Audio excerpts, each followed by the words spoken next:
In 2012, Google conducted Project Aristotle, which was an extensive research initiative aimed at discovering what makes the most successful teams at Google perform so well. Now, after studying 180 teams and gathering data from hundreds of interviews, Google discovered that psychological safety was the #1 factor for their high-performing teams. So, what is psychological safety? Psychological safety is this shared belief that the team is a safe space for authentic interaction and interpersonal risk-taking. Now, in teams with high psychological safety, members feel confident that they can speak up and make mistakes and offer new ideas without judgment. You know, we're our own worst critics in many instances, and so we don't want to expose ourselves to others that will continue to criticize us. And so we want to be in environments where we're free of judgment or fear of embarrassment or punishment. Now, from this project, there were several positive results for teams with high psychological safety. #1, team collaboration improved. Team members were more willing to share ideas, ask questions, and admit mistakes, which encouraged open collaboration and problem solving. When team members felt safe to express their concerns, they worked together more effectively and solved problems more creatively, which leads me to the second result, which is increased innovation. You know, teams with high psychological safety produced more innovative ideas. Because the people felt like their ideas wouldn't be dismissed or belittled, the employees were more likely to suggest bold and innovative approaches, which ultimately led to many of the innovations we see today. I can't tell you how many times I've been in meetings where I see a leader disparage an idea and a person says to me on the side or has said to their coworker, "I'm never going to share anything again." I was called by someone who used to work for me and they needed to vent. They said, "Donnie, I need a second. I need a second." I worked a year on this project. It was cleared by several levels of management all across the organization. I put it in front of our C-suite individual and they told me it was garbage. And I spent about an hour coaching this individual through it, but they were heartbroken and they said, "I will never share anything in those outlets again." And this was someone who I could count on to come with fresh ideas and fresh perspectives and new projects that we could work on to improve the quality of service that we provided.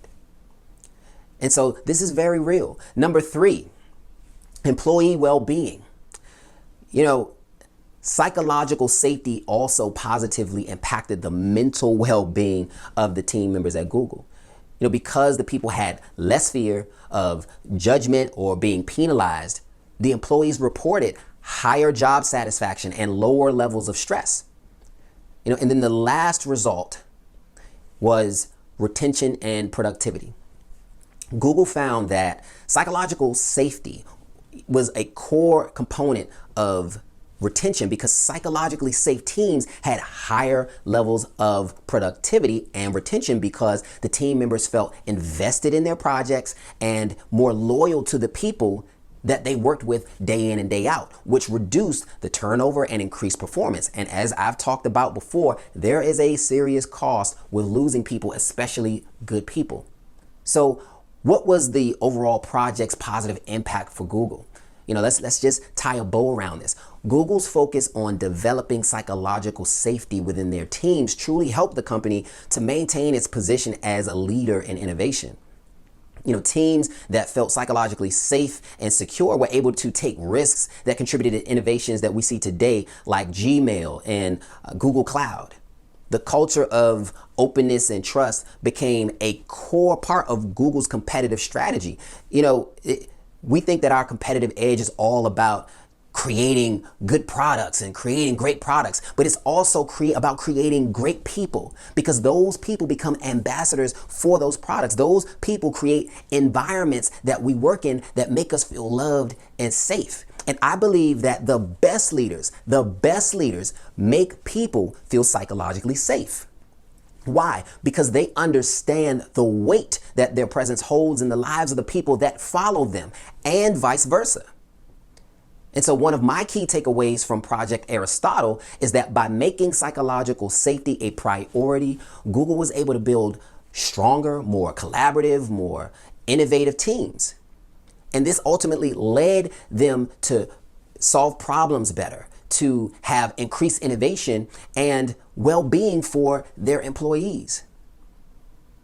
Now, what we don't see is that when you have this type of freeness in your environment, it creates a positive feedback loop. And that's what we want. We want a bi-directional communication between the senior leadership and the employees, because a lot of times we get to certain levels within organizations and we think that we're above the people that we're supposed to be there to serve.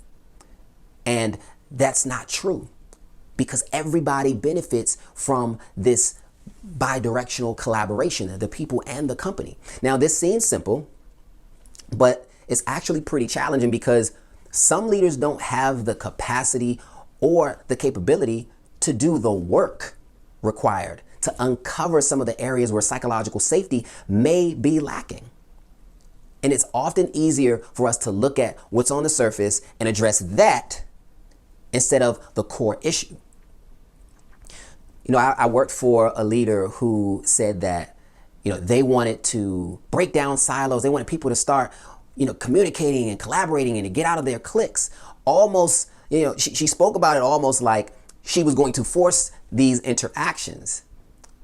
And she neglected to think about, how do I create the space for people to genuinely interact and for me to genuinely seek understanding about why people are not interacting, so that I can be a positive solution for breaking down these silos, outside of just directing people, break down the silos, interact, talk to this manager, talk to that manager. Because if she would have done that, she would have discovered that the management team absolutely did not feel psychologically safe. And that energy passed on to the teams that they managed. We need to remember that we are energy. Our energy is felt by other people, and we have a responsibility as leaders to take care of the people that are under our purview and make everybody feel psychologically safe. And I'm not saying that psychological safety does not also extend to management, because it does. As I said earlier, what we feel, sometimes our teams feel. When we feel beat down and discouraged and all of those things, if we don't have certain skills and tools for resilience, it will show quite clearly and trickle down to the teams in which we serve, and they will feel the same energies that we feel.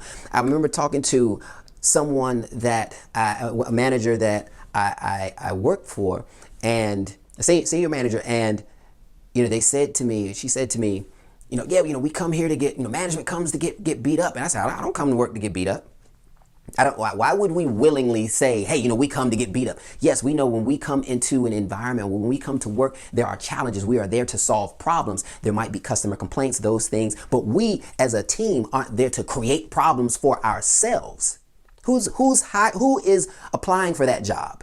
We wouldn't apply for that job. If you were applying for a job and they say, hey, come to our company to get beat up and disrespected and talked down to, we'll pay you 6 figures.